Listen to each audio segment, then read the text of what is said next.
Yes, I wrote this book. It's about authentic learning experiences. So really PBL on steroids is how I like to think of it because you're working with, community partners. But what I've found along that journey of like supporting schools and teachers and students is that, really the secret sauce of like developing those 21st century skills is really at the heart of the team. And so a lot of the work that I do is really how do we support teams in schools? And so this presentation will kind of give you not everything, because gosh, we only have like an hour and a half, but it'll get, hopefully, if anything, this is my disclaimer. I have so much to tell you, but if you leave here curious and hungry for more, then we have done our job. So that is what I'm hopeful for today, and I'm just super happy to be here. Awesome. Thank you so much. Again, the link Belsa is putting in the chat. Make sure you sign up for the book as well as getting on that collaborative slide link. Oh, we can do this. Can we, Laura? I don't I, know. I think so. What? Whoa. No, I'm just kidding.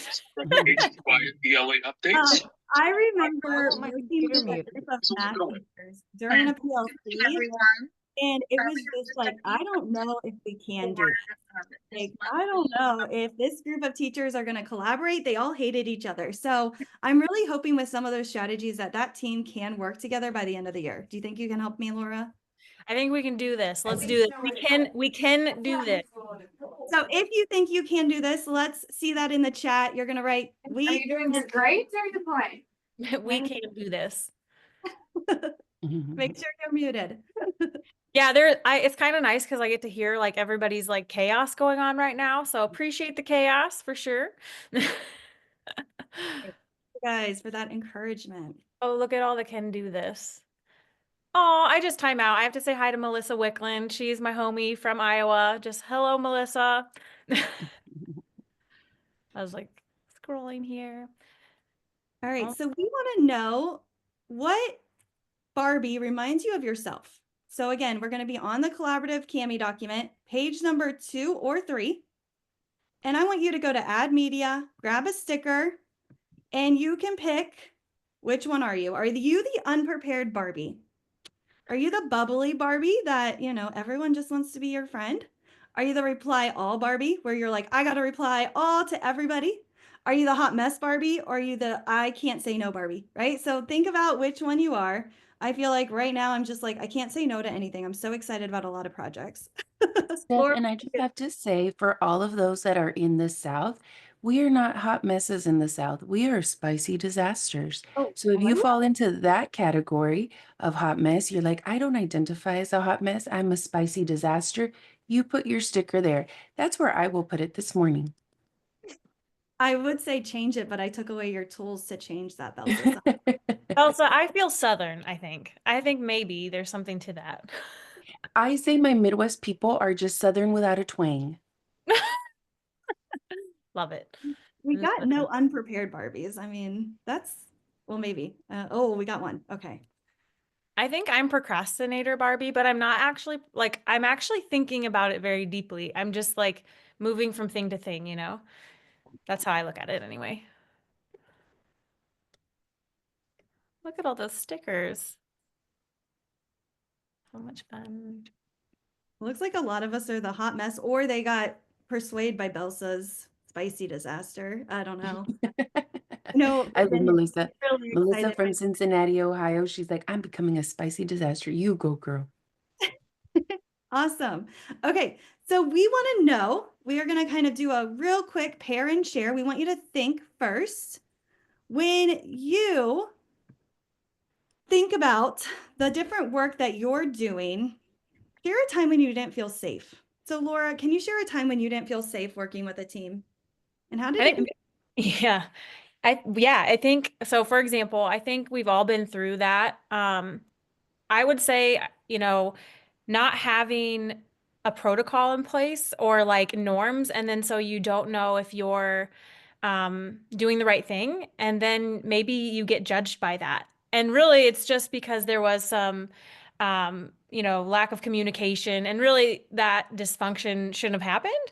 And then you feel like that's where the train goes off the rails, and you feel a little bit unsafe and like, oh, I shouldn't have said that, or Maybe there's a hierarchy in a team that you didn't realize and you thought you were just, can anyone resonate with that? Like there's like a, queen bee, king fox, whatever, and you might have said something and they're like, whoa, slow your roll. And then you felt bad for sharing. So I think it's those teams where you can't be vulnerable, maybe. Yeah. So if you have an example, like what are those things that kind of impacted you, or even just your ability to like, strive in the team, a high functioning team? What are those impediments that get in the way? Yeah, so go ahead and just take a moment, think about a time when you didn't feel safe, where there were no norms. Maybe there was lack of communication, and maybe you just felt unsafe, right? So right here, got jumped about an idea that someone wasn't on board with. Oh, Ooh, that's the worst. yeah, that can cause conflict. When people share and there was strong Yeah. grasp. Oh, that's the word. Like, come on, people. In the South, we say you clutch pearls. Mm. Oh, can I steal that? Yes, you totally can. And my mom is horrific at doing that. Like whenever I give her very impactful news, she's like, I don't know why. Oh my gosh, that's awesome. Laura's But gonna be remember, it doesn't also have to be in your teaching. Some of our, like, I don't want to say traumas or triggers can maybe come from a younger age. If any of you played sports and there was any drama on the team, trust me, that was a game that you were fearful for because you're like, am I going to get the pass? Are they going to block me out? Are they going to ice me out? That was such like a typical phrase when we were younger, like, I'm going to get iced out because you knew that you weren't going to get a pass that day or that you weren't going to be like part of that team. And maybe from that young age, as you started going older, you're like, well, I tried teamwork when I was a kid. Do I really want to do this as an adult? Yeah, that was not very, that teamwork stuff was kind of hard, especially in middle school. Uh, think about the times like the third wheel. Like this is a real phenomenon. It happens. There's research on it. Like people just work better, network in dyads better. So like if you're going to have a team, definitely have even numbers to kind of balance it out. But what happens when you have those parking lots or you find out that one of your teammates talked to another teammate about your idea?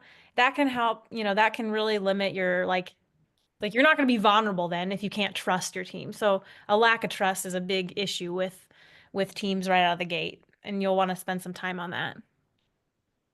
Yeah, and also don't forget we have another page for you. I know the page number up here is filling up, but we still want to hear from you. So keep adding. If you like something that somebody said, use the ad media. Go to the stickers. Like this one really stuck out to me. Feedback too nitpicky. When I Oh, feedback that is too nitpicky, I agree. I'm like, I'm not collaborating with you. You think my slides look like junk? No. I think the one I'm really resonating with is 2 team meetings a week. One was required and the other one was unofficial, where work was actually done and you're not invited to the unofficial. It's like, this is like my biggest trauma. Like, I'm not on the group chat on WhatsApp. And I'm like, oh my God, why not? Why don't you like me? why don't you? Oh. Being a new staff member and your just ideas, that's not how we do things here. Oh, Oh, yeah. that's not a good idea, but I do like that one. Not being heard. I love that. I just thought of a resource for you guys. It's an article from a systems thinker named John Cutler.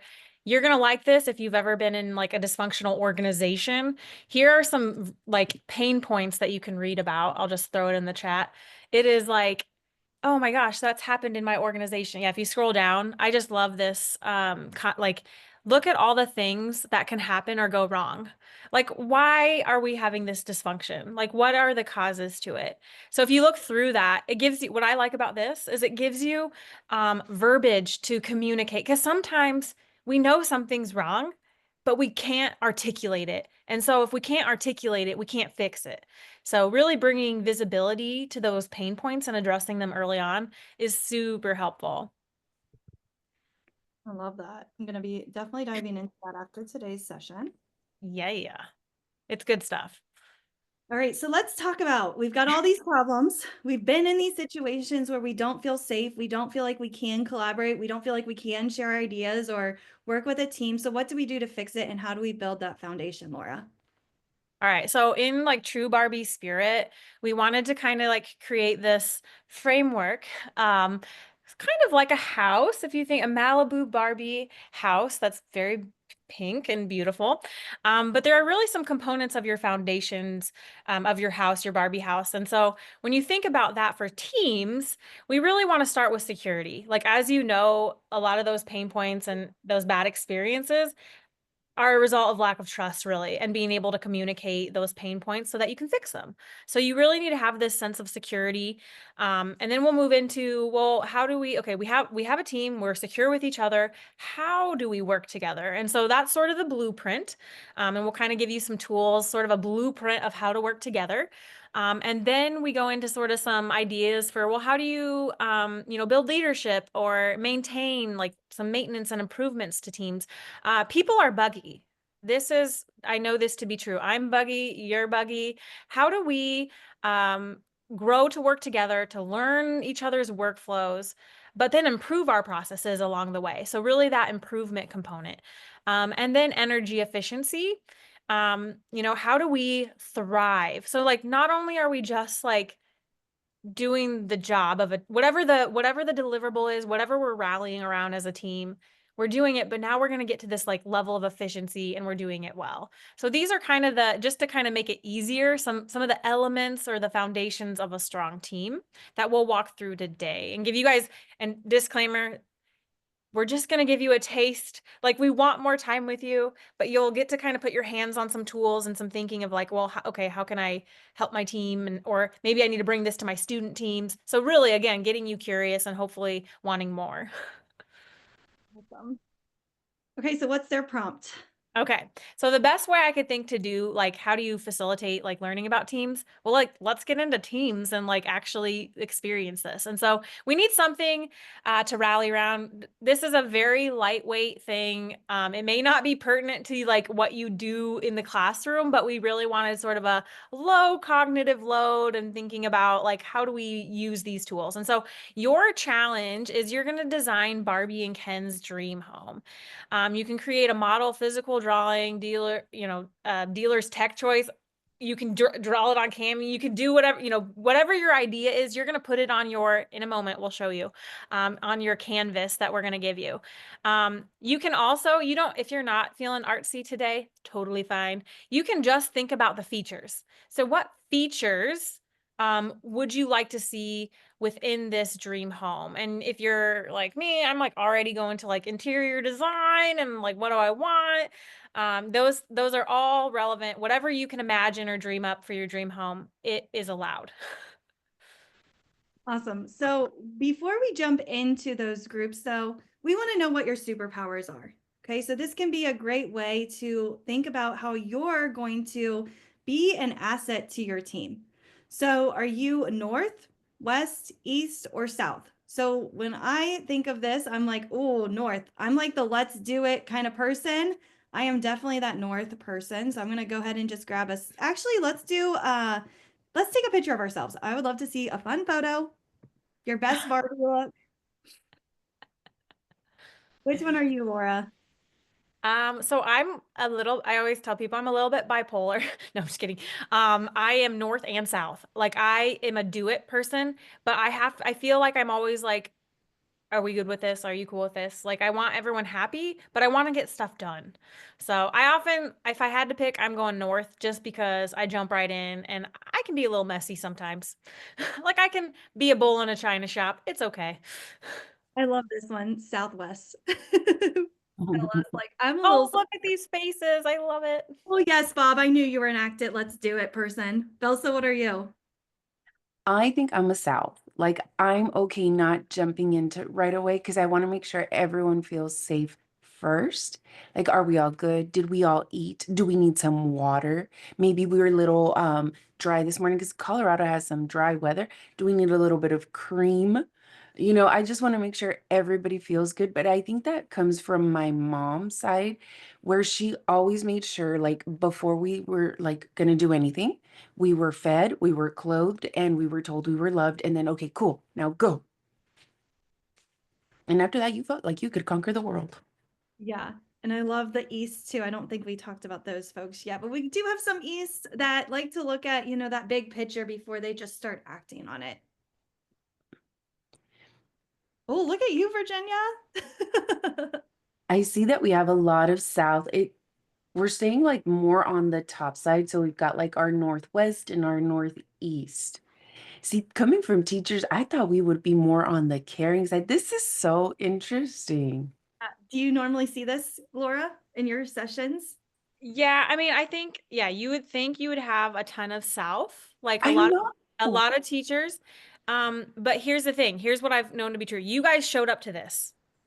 That says something about your disposition, right?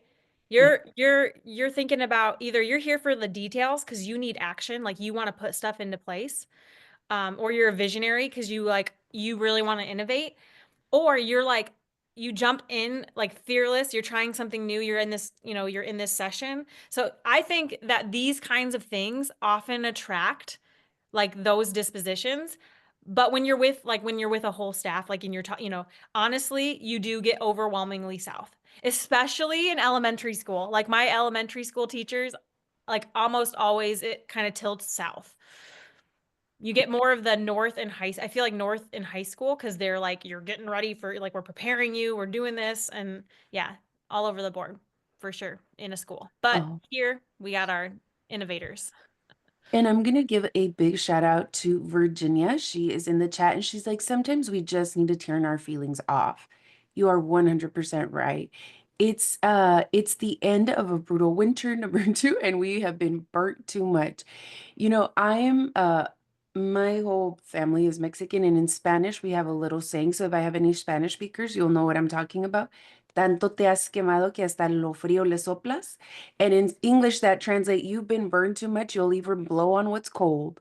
But it just sounds better in Spanish. But yeah, I love that, Virginia, and that's why I wanted to give her a big shout out from the chat. Yes, yes. And I love what Melissa said, Northwest right here, right? Oh no, you can't connect your camera. That's okay. We love stickers as well. So if you don't even want to take a picture of yourself, that is okay. You can use stickers. Awesome. Okay. So now that we know our superpower, when we go into our breakout rooms, you're going to share your superpower with your team. Okay. So we want you to share, I'm North, I'm like to get things done. Share a little bit about yourself. If you're South, you're going to tell a little bit about yourself there. And then again, we're going to be thinking about this is our project, right? This is our focus. We're going to design Barbie and Ken's dream home. I know you can do it, Bob. I know you've been dreaming of this day. And you can't wait to create that dream home. I know you. And you're going to create a model. Again, you can use the Kami document. You can use a piece of paper. If you have cardboard, feel free to prototype it as well. We're getting deep. We're going to take it step by step, though. You're not going to just do this, right? We're going to actually take it step by step. So here's this team tool. And when I first saw this, I was like, I love this. It's a great way to organize that kind of design and that design thinking for this. So it is in our workbooks. You'll see it down here. Every team's going to have their own board. Laura, will you speak a little bit more about how and why this is a great template? Yeah. So, in the spirit of, authentic projects, I wanted to consolidate like kind of all the steps to make it easier for teachers because I know the constraints they're under. So really thinking about my user as the like teacher as this facilitator, almost like a project manager that has, lots of project teams that they're kind of overseeing, if you imagine it like that. And so I think of this tool as the guardrails, and it kind of keeps students kind of like focused on what they have to do.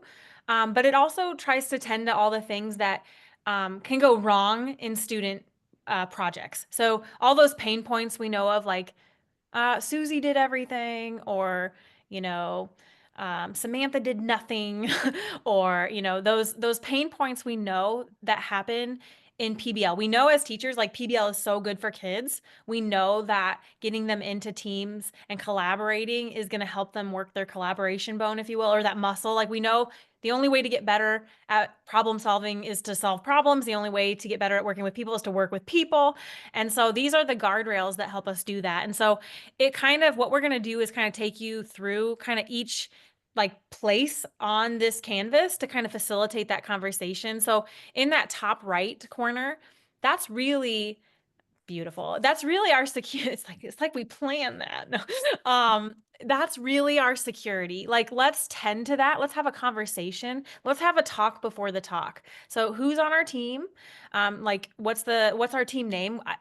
You have to have a team name. I think that's really fun for kids, but also it's fun for adults. Like it gives you something to rally around. If you get really like when teams are really vibing, they're like, let's make a t-shirt or let's make something that like represents us. And so having that team name, I think don't downplay that. I think it serves a really big function. Who are your members? And then what are your values? So values, I have some values that I often use in my role at the AEAs with my team. We kind of rally around this idea of like agility, like safety a prerequisite, deliver value continuously, make people awesome, experiment and learn rapidly. Though, and I didn't even look that up. Like though I remember them because they're the things that I really hold true in my heart when working with other people. And so what are your values? Like maybe it's as simple as like respect above all else. Like, and we're gonna model that by listening to each other, conversational turn taking, whatever those values are, list them out. I would say just for time's sake, maybe 3 or 4, whatever you guys come up with. If you come up with them fast and you can agree to them, that's fine. If we had more time, I'd show you some consensus making strategies. If you have so many ideas, but you really need to consolidate. So there are some consensus making strategies. The next thing is superpowers. What is your superpower? And you can include your decision making disposition. So your northness or your southness could be a superpower, but it doesn't have to necessarily be limited to that. And I try to tell students and teachers, your superpower is what makes you you. And this doesn't necessarily have to be academic. Like, yeah, being really good at math or being an analytical thinker, like, yes, add that for sure. But maybe you're really good at, helping people make friends. Maybe you're really good at listening and having long conversations to people that need it. Whatever that thing is, like, what are you proud about? What are people saying behind your back? But it's a good thing. Like they know this to be true. So those are the things you're going to do in your breakouts is kind of talk through that as you form this team. Again, we're just tasting it. We won't have a ton of time, but try to kind of work through that. Awesome. And I am going to go ahead and set up breakout rooms. Again, you're just focusing on this box. And any questions before we go ahead and go into those rooms? Math is a superpower. I just saw that in the chat. I agree. Melissa is our math person. Okay, I'm going to go ahead and create those rooms since there's no questions.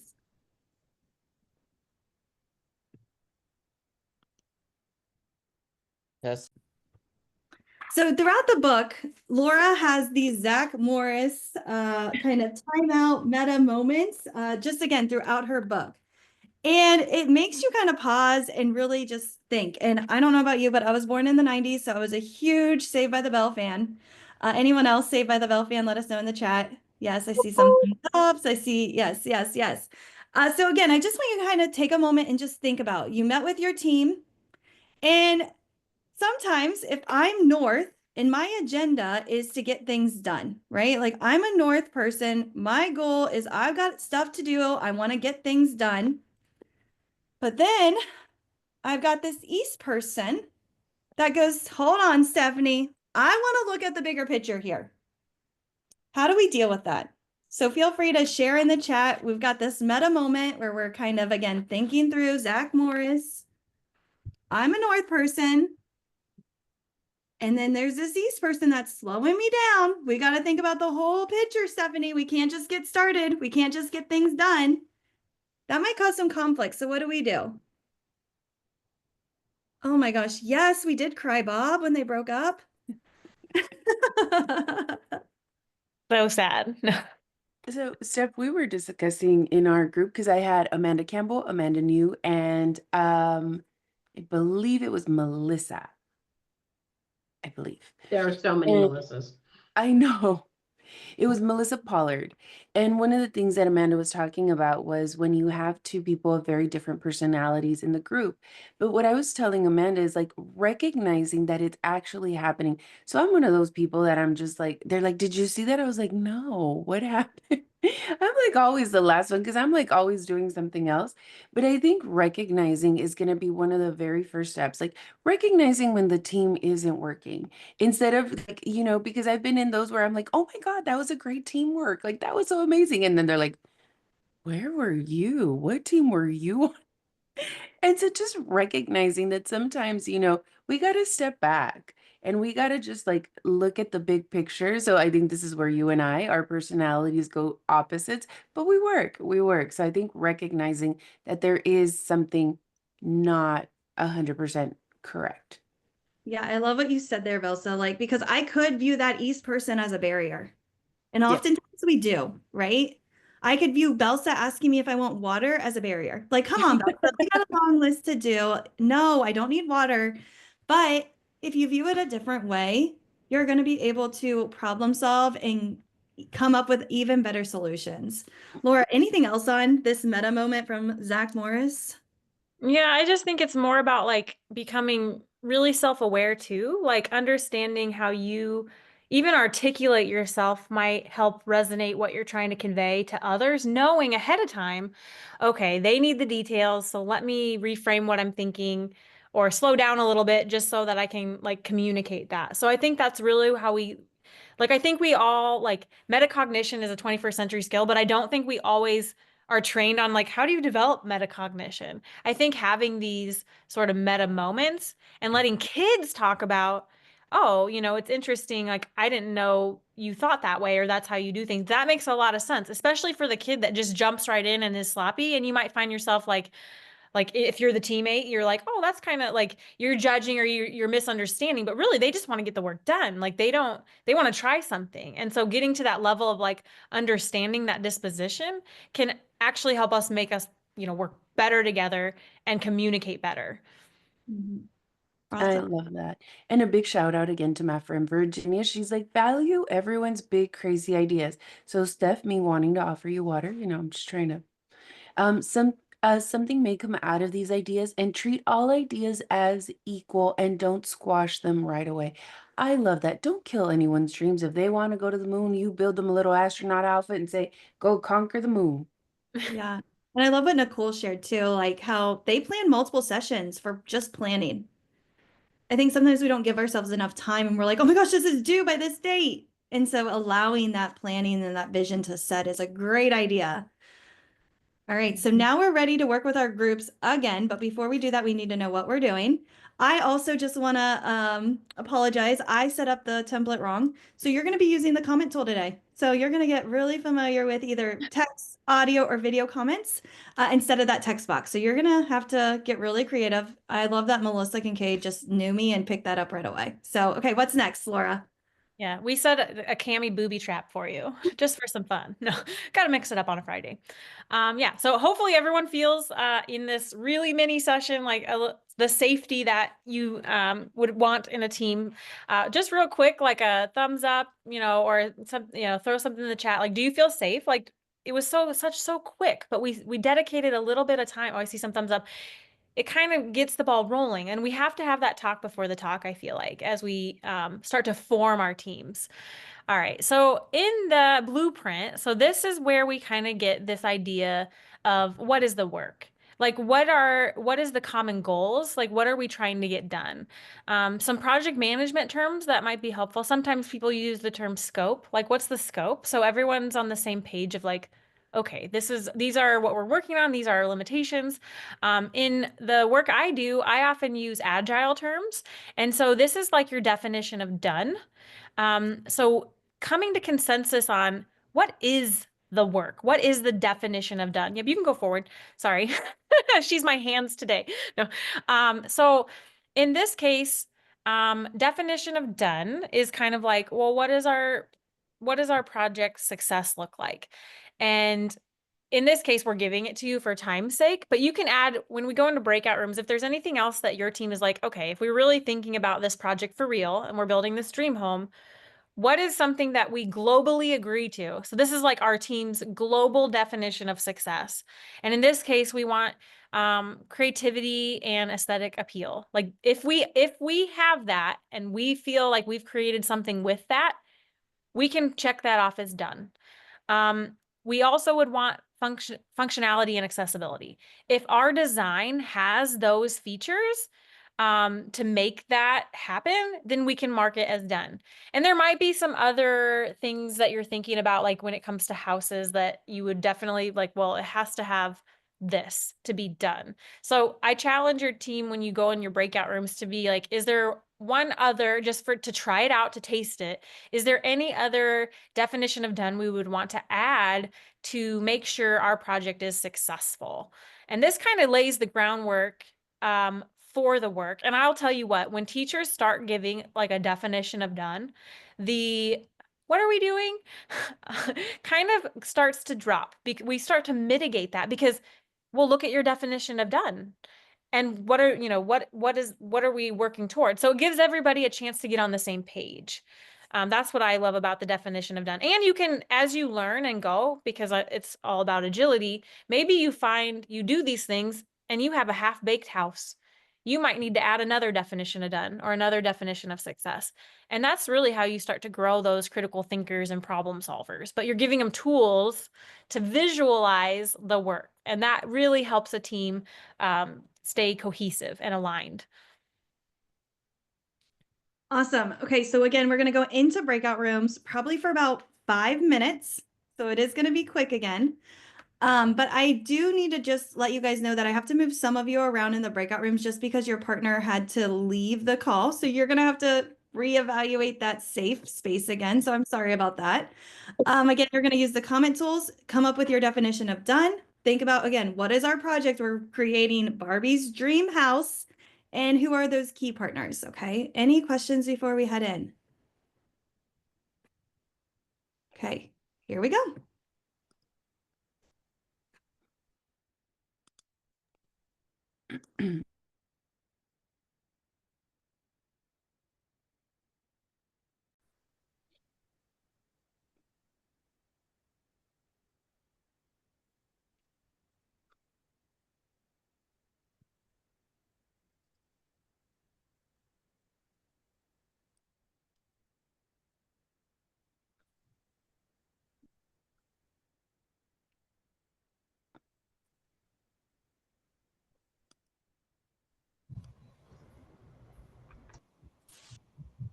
Did anyone else make a pool a global definition of success?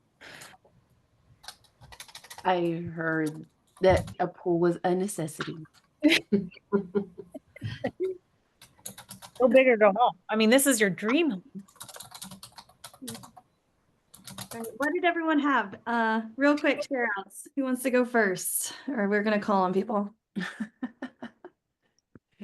We feel safe, right? This is a safe space where we can be vulnerable here. No judgments about your home. I have a question. Uh-oh. So Go. yeah, I know. You know me, my brain's everywhere. So make it quick. Are we genuinely building a dream home and we're working as a team to figure that out? Or is this a metaphor for a different type of project that can be very broad? Does that make sense? Yeah, I mean, okay, so this is like meant to be like a low cognitive load, just something to work through the processes. In this time box, you may get to a place where you're actually like listing your features and priorities. Will you build this? I mean, I hope you do, and then send pictures to us. But we probably won't have time to actually like do it. I mean, I hope we do. I mean, but you know how it is. Time is what? Do you really want to pull? Yeah. Well, just draw, you know what? If we can leave with a good pool design, I think we'll be successful. All right. So what did you guys have? Let's look here. I mean, I'll speak up as Laura's colleague. Hi, Melissa's on Um, one. So our group talked about, since Barbie is just out there, that we would have a house that's bold and brilliant, that's bright, that says I'm a rock star and stylish, but also having functions of a house for the purpose of Ken and Barbie. So we didn't go over the top with a pool, but we went over the top with the colors and what it should look like. So I like this one from Virginia. Respect for shared spaces.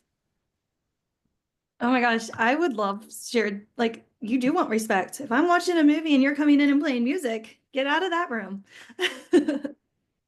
We kind of went a different way. Like we wanted our own spaces, like that were for us. Like we all had our own space was like a definition of done. Yeah, and there's Melissa's bold and brilliant. Love that. I'm a rock star. We got hung up on the concept of done and kind of got stuck there. And the idea of like, it feels like in education, nothing is ever done. And I think for our students too, so to give them the language to talk about done for the moment, done for this idea, and not letting the perfect be the enemy of the good and moving forward, both for ourselves as educators and also as a way to introduce lessons to students. Like, this is when you're done for this moment and we're ready to move on. And we had a great discussion around that and never got to the house. So we are not done. That's all right. That's okay. We're tasting it. And I love that, Lisa. I'm glad you brought that up because I think so often because of the constraints when you're working on projects, what's your version 1.0 like of this deliverable? And that's what we're going to have in our definition of done. It might not be like totally complete, but what's version 1.0 that we can be proud of as a team and come to consensus, and because of the constraints fits in our time box. And so as you're totally right. As a teacher, you're coaching that. Well, we only have, 2 weeks for this thing. Can you really get that much done? What's version 1.0 for these 2 weeks? So that's an excellent point. I'm so glad you brought that up. Yeah. And I love what Jason said, safe from weather. Barbie's house has to be safe from weather. Yes, I Jason. forgot that. Shoot. All right. So thank you guys. Oh, we have a hand raised from Rita. Oh, I was just gonna expand on what was just said about what does done look like. And so making a connection with our team, we talked about having an RV on a giant plot of land so that we could continue to grow and expand over time. So we kind of really brought in the metaphor there. Love it. Love it. You guys did awesome. What do you think, Laura? How are they doing? I love it. And the conversations have been so great. Awesome. Awesome. Awesome. Awesome. All right. So we have another component to think through. And I love this tool because I think it adds sort of the why we're doing it. And also I think often in time, this is big picture in education, we might be doing things that maybe aren't adding value. And we really need to ask ourselves, is this adding value? What is the goal? What is the benefit of what we're doing? And so a user story, which is a really good design thinking tool, you can use this to sort of articulate the needs of your users. And in this case, in this tangible case, we're thinking about Ken and Barbie, and we're thinking about their dream home. And so we might need to do either some empathy, like empathizing with our user, thinking about, well, what would Ken and Barbie want? A Mojo Dojo, obviously for Ken, thinking about his experience and what he needs and wants, and why that would be beneficial. And so as you can see, we kind of drafted some just to give you an example. So as a homeowner, Barbie, I want a fun place to call home. So I think what Melissa's rock star vibe, I think that would be fun. I can host family and friends. Okay, so we know what's important to Barbie. And so we're thinking about, okay, what's our acceptance criteria? This is where we have our details people in the room that resonated with the who, what, where, why. This is where you excel. This is the details. What are those things, those features that we can really hit our user stories and please the customer or the user or whatever the deliverable is, for who. And so pink, oh, I think there's a typo, furnished. We'll make a new word. I think that was supposed to be furnished. My bad. People are buggy, see? 2 stories because we want space and a pool so that the friends and family can have fun when they're being hosted. Same thing, we got the Ken's sort of user story, a place for shelter to be safe from the elements. And these are the things that will make Ken happy. I know I asked, no, I'm just kidding. Kitchen, TV, garage, mojo, dojo. And so as you're designing, these can help drive what you prioritize in your version 1.0. As long as we're hitting some of these acceptance criteria, we know we're delivering a quality product. And then from the team lens, we now have some guardrails of what we're focusing on. Because if you think about a house, you can have like a million things, and we don't have time for a million things.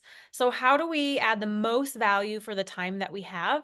The user story, I like to call the user story the gatekeeper of value. And you can use user stories with anything. You could use user stories like whole cloth, like the user of your classroom. Like what are the goals and the benefits? When you're thinking about lesson planning, what are the goals and benefits of this thing? And then how will I know I'm hitting at that value? And those are the acceptance criteria.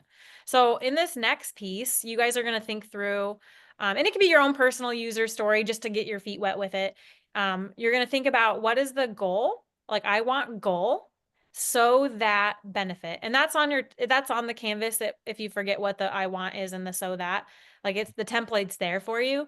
If you could just add like a user story, I think then that'll get your feet wet on like generating them. And then maybe you could see this as a tool for kids as they're trying to do, especially if they're doing design projects, this is really helpful for that design thinking piece. Yeah, and so for this breakout room, we're going to go for 3 minutes. So you're going to be with the same group again, and you're going to have 3 minutes. You don't need to do Barbie and Ken. You can just pick one user since of time. But I think it's really helpful because sometimes when we roll out a new curriculum, our user is the ELA teacher, and we really need to consider them when we're making these decisions. So again, this is going to be a great way for you to just kind of walk through with your team what Barbie and what Ken must have in this dream house, okay? Any questions, let us know in the chat. I'm getting those breakup rooms ready to go. And we're going to go ahead and go if there's no questions. Okay.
I don't know about you guys, but we really got into the mind of Barbie.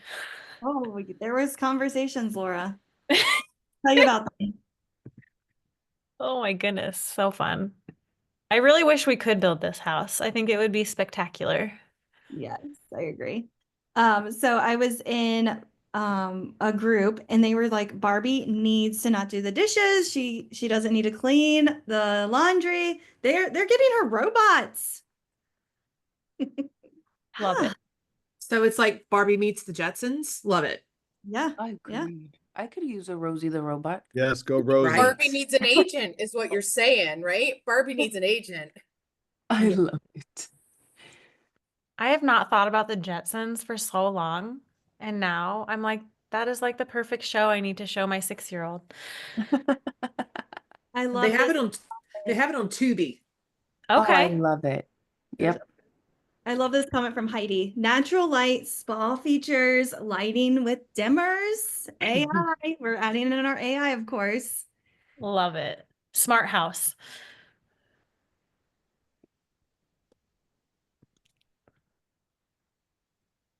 Awesome. So in the chat, share one thing that you think Barbie needs to have.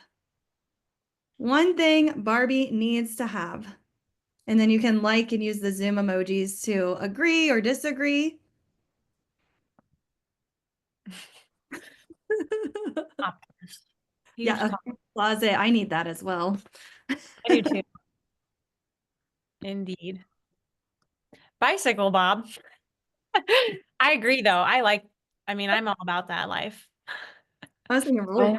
I'm all about the big walk-in closet. So Heidi, I am with you, and I need a shoe rack. So if you ever saw Sex and the City, the movie, Carrie's Closet, Yes. that is my dream. Yes, That's me my too. dream. Okay, yay, With- go Laura. We're on the same. Bedazzled garage. Yes. Not oil stained and like tools. Really, James, We you want- shock me. I love it. A bedazzled garage. I These can are- just picture like a little disco ball in the middle of it. So every time you like drive your car in, you get like a whole disco thing going on. Now imagine doing this with kids. Like Zach Moore's timeout moment. Like imagine doing this with kids and how much fun and how creative they can be. Awesome. Bedroom. Yes. Bob wants his spikes. Awesome. Okay, so next up is we've got the efficiency. So what is next in store for us? All right, we're kind of winding it down. So efficiency is like really a workflow. And in order to get us ready for that workflow to become more efficient, we really need to have sort of our vision hashed out. And so a lot of this work you've been doing now, or getting to experiment with on a small scale, is really like visioning. So we have this idea, this project prompt, and we're thinking through it. We're starting to collect user stories. Maybe we're doing a little bit of research too. So you might go directly to a user to get that information. You might empathize. You might do some research, or look online and start to see what's out there, what's even available. You have this project visioning must have, could have. And so I think that's we're not going to do it today just because of time. But when you start to collect user stories, you start to hammer out your definition of done. It's not, the arrows aren't pointing to it, but I do want to address it because we didn't get to do it in today. But you see how it has the must have, could have. This is a really good thing to keep coming back to. Letting kids or adults even have like that initial, like, what are our ideas? Like just throw them out, right? And then we refine it by actually doing the research, doing those user stories. So then we really know, okay, we know that this is something of value. This has to be in our version 1.0. Because if we did everything we wanted to, we might not even be delivering value to the user, Ken and Barbie in this case. So just wanted to point that out. The must have, could have is a great way to talk about version 1.0. Like that's a really good could have idea. Let's put that in the could have idea. And if we get time, we'll start to add those could haves depending on the time box and our constraints. But so we've done the visioning. We have kind of the definition of done laid out. We've done due diligence with our user stories. We're starting to refine that. And now we get to this idea of the project backlog. This is sort of a prioritized to-do list of like what comes first and then what can we save for later.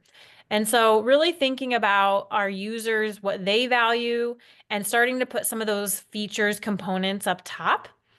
I like to do this kind of like a project mapping first on the board, like use that space as like, and if we had the text box, it would be a little bit easier because then you can move them around. So I apologize for that little hiccup today, but if you imagine sticky notes and you are writing all the things that you want to prioritize or think about with building your house. So maybe roof, maybe you think about like structural components, maybe you're thinking about furniture, interior design. You might color code each of those differently because they're different sort of elements. And my organization people are like, yes, I see you, Virginia. Yeah, you start color coding. Okay, these are interior things. These are external. These are landscape. These are structural things. You start to get that in a project map. And then you take that map and you say, okay, what comes first? You start pulling, well, we need the foundation. We need to lay the groundwork. So that comes first. Then what? Then what? So you start to put sort of your priorities of what needs to happen first and then save the rest for later. This allows sort of that guide of like, okay, what are we going to do? And then we get into this, this planning session. So this is the sprint goals, the to do. And that's where we think about, okay, from this list, if we're thinking about we have a week, what could we get done in a week from our backlog? Okay. So then what I want you guys to do, like in your breakout room, is spend time hashing out what are those components, those features. Try to prioritize. I know we don't have a lot of time, and honestly, you would need a lot more time for this if you were really to do it due diligence, but come up with like sort of your top priorities on that backlog. And then what you're going to do is put those in the to do. Just those top, let's say 3 items that we think we could start to hammer out if we were working on this prototype or real house, like however you want to think about it. So we'll do that in the breakout room.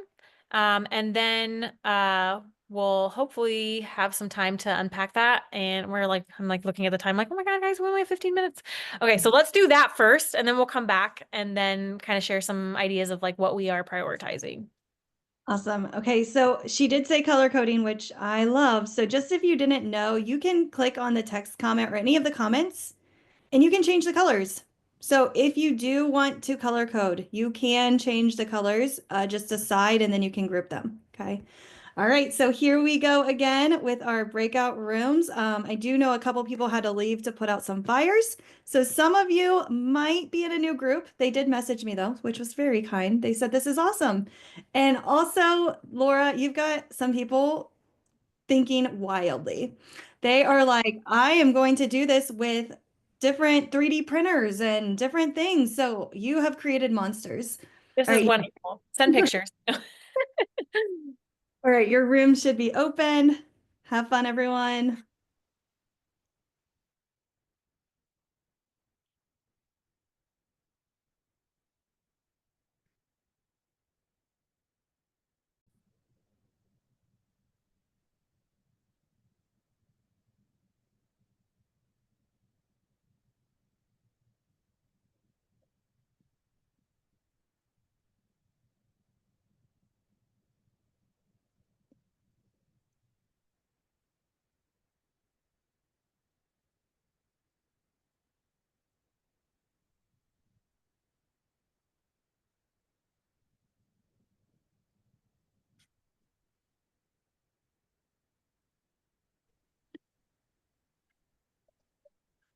I love my group. They're fantastic.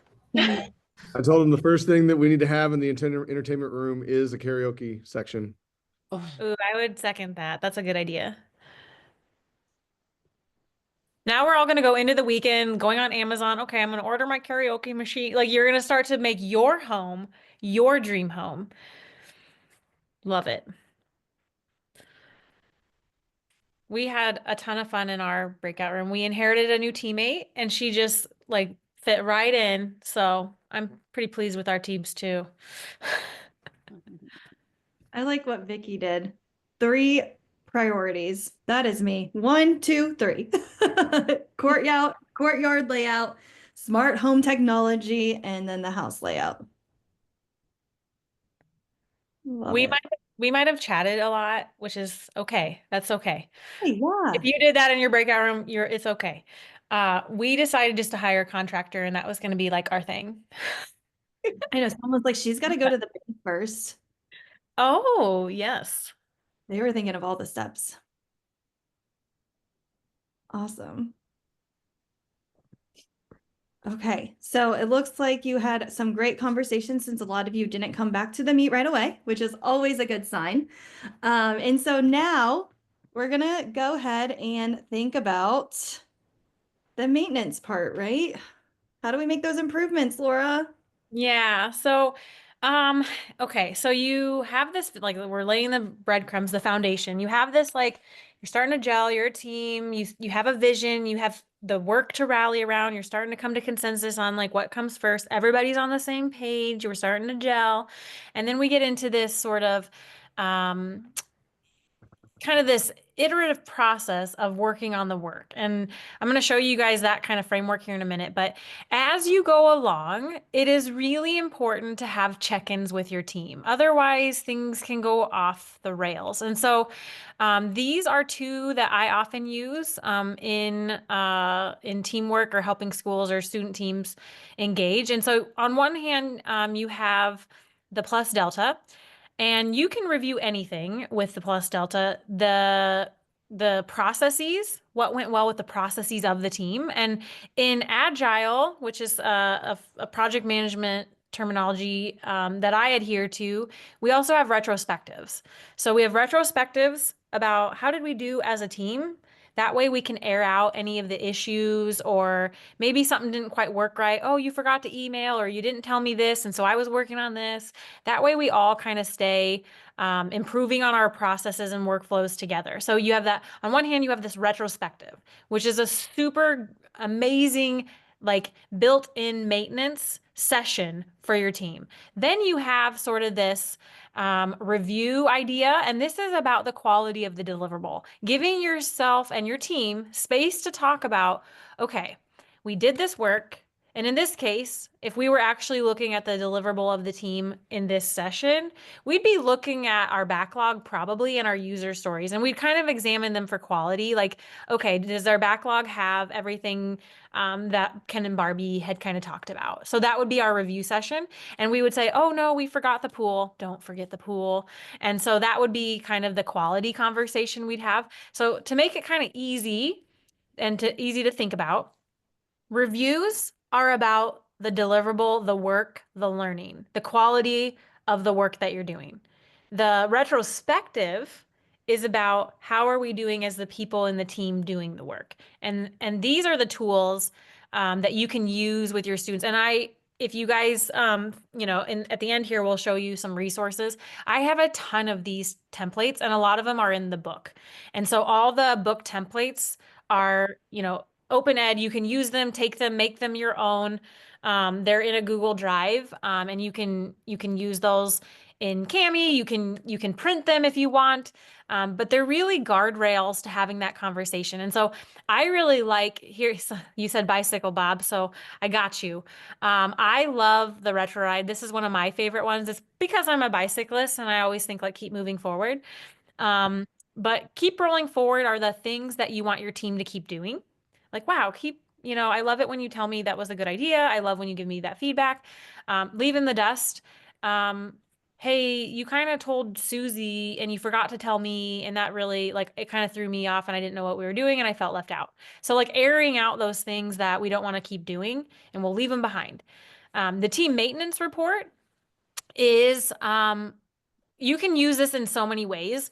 I like to use it as a preemptive, like mitigating, like before we have these issues, kind of like troubleshooting. You can use it in real time too as a facilitate, like to have constructive conversation around like some of those pain points that might happen with student teams. So it kind of walks you through, well, if this happens, then we will. So it gives you a safe space to talk about issues. Like if this happens, then we will. Like, how are we going to fix it? What are our team red flags? This is, again, making it really visible to all those in the team. Like if we know that we really don't like, those parking lot talks that decisions are made without the whole team, then we better put that as a team red flag. And then we know it's communicated that that's not a norm for our team. That's not the kind of culture we want. And so we start to teach students how to navigate that. I know I never got this training as a kid. I never had these experiences as a kid. And I had to learn in sometimes the hard way of like that, how to develop and maintain a culture. And then how to, as someone who never wants to hurt people's feelings, like how do you talk about it? And so this gives you those guardrails to have those conversations. And so we have like 5 minutes left. We probably won't even have time to do one, Stephanie. Oh my goodness. Maybe in the chat, we could do like just an overall plus delta, or I don't know, which one do you guys want to do? The retro ride, we could do plus delta. Plus delta is pretty simple. So is the retro ride. I'd say either one of those.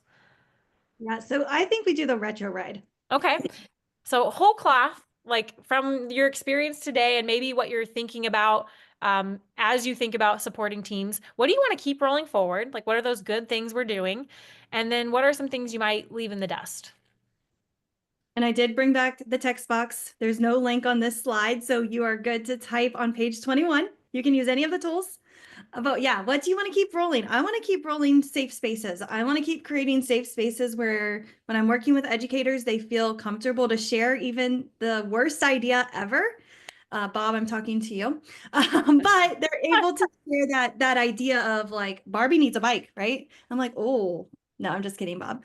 But again, I want to be able to create that safe space. I love this one, respect for others. And then what do you want to leave in the dust? Ooh. Listening ear. Failure is always. I also love the ideas of, I want to do this project at the start of the year where maybe we do it at the beginning where students create their dream classroom. Teachers create their dream professional learning if you're coaching them. Wouldn't that be really cool if they had some, yeah, and you use these templates to help you? Oh, grumpiness, love it. Negativity. Grumpiness. Love it. Preconceived notions, negativity. Oh, I love this project. I want to keep rolling. You're going to build Barbie's dream house. Yes. Yeah, too busy to learn. The closed mindedness. I think too, like, and I know this is, again, we have such a short session. A couple of things that I'd recommend is like, if you are going down this, like you're forming teams and you really want to tend to it, try to keep the same composition over time. This allows teams to like learn their like the nuances of each other. So try to sustain those teams versus switching it up every day or every week. Like, how are you going to grow that team camaraderie if you have to switch it up every week? So try to keep the same teams. That's helpful. So this is sort of that whole picture, and we don't have a ton of time to talk about it, but essentially this is sort of this authentic project workflow that I talk about in the book. You start off with some project visioning. I love it when students come up with their own project ideas, but it doesn't necessarily have to be that. You can do a project pitch to them and then have them think through it. There's some research, discovery, user stories, all that good stuff. You get to this project mapping. I didn't get a chance to show you a project map today, but hopefully you're curious on like, what does a project map look like? Come talk to me. So you do some project mapping, you start to develop that backlog. And then this is the iterative project sprints up top. We didn't really get to do a sprint, but I've set you up, sort of teed you off to, well, what does the work look like if we were building Barbie's dream house? So you guys set a plan, like for those to-do goals. That is going to be your sprint. So you plan that, you start doing it, make sure you have check-ins, and that can be teacher directed or student led. So what did you do yesterday? What are you working on today? And are there any impediments to success? Those are the 3 questions I ask in a check-in. And then you do the work. Maybe on Friday you have a review. Okay, what's the quality of our house? Do we need to improve the layout, the landscape, or whatever we're working on? What could we improve to make it better? We add those goals to the next, maybe the next week's sprint. And then we have a retro on how we're doing as a team. That way we can really maintain and make a strong team as we keep iterating and building upon our dream house. And finally, hopefully, eventually you sprint your way to done and have a final project deliverable. We probably don't have time to go through these, but that 54 sources of dissonance is there. There's some challenges that often happen and then some suggested solutions for you guys. Obviously reach out if you have a issue. Like, I'd love to think through from your user story of like, how could we create tools and things to help support you as the user or teacher or student in those situations. Awesome. Okay, so you're going to get the book raffle ready. Belsa's going to put it in one more time. This is your last chance. You've got 30 seconds to enter the book. Yes, the slides are on the Kami document. I'll show you where they're at, and then we'll also put them in the chat for you, Julie. Call to action. While we're getting that book raffle ready, what is one thing you're going to do with your teams? Maybe you're like, oh my gosh, that 3D printer idea of using this template and actually having students create Barbie's dream house so I can introduce this type of framework, this type of thinking to students. I'm going to do that. Maybe you're going to do a cardboard challenge with it. Maybe you're going to use it with teachers. Maybe you're like, I'm going to have my team watch the recording, right, Bob? So think about what is it that you your call to action? And when Bob says, I'm like, oh, am I recording? Yeah, I am. Okay. So what is your call to action? You can use any of the tools. You can add it in the chat. Yeah, PD planning. And I think my call to action is, as your CAMI support here at CAMI, that teaching and learning, I think Belsa would agree too. If you want to use this map and plan your next CAMI PD, I would be honored. So if you want to partner and you want to go through this again with me, I would love to use this framework to really think about your users, your teachers, and what they need in their customized professional learning with CAMI. Okay. Just a reminder, you get that free and unlimited. So just let us know if you ever want to sit down for maybe 30 minutes or an hour to kind of plan through, use that thinking to help. So again, add your thoughts, add your resources into the document. Are we ready for that spinner? Yeah, so I have all the names in. Do you want me to share? Because it's kind of fun to see the wheel spin. And I don't know if people have had to leave, so there might be people that have won that are not here. But if you guys want to watch the spin, I can share that really quickly. Okay, it's just a like it's so simple. You just plop the names in and then you have a spinner. So we'll go ahead and spin. Tiny wheel, tiny wheel. Like I see The Office. No. And if they do win, do they need to email you their address, or do you want me to make the connection? Or... Oh, are you? Yay! Oh, I love that. Yeah, if you want to make the connection and then we'll get that sent to you. There's a couple ways we can do that, but like maybe just give me the contact information and we can hammer out, like I can send it through Amazon or I can just send it directly because I have copies too. So however we want to do that. All right, we'll remove Melissa because you already won. Now we'll do one more. And that Laura, I have your email in the chat. Melissa just sent an email to Laura with your address. Okay. Perfecto. Fun. Here we go. So as it's spinning, I just want to let you guys know that if you registered via Zoom, you're going to get the recording and the materials. Yay, Rita! Yay, Rita. Nice work. Okay, again, Rita, I'm going to put Laura's email in the chat. If you need anything, Laura is amazing. Reach out to her.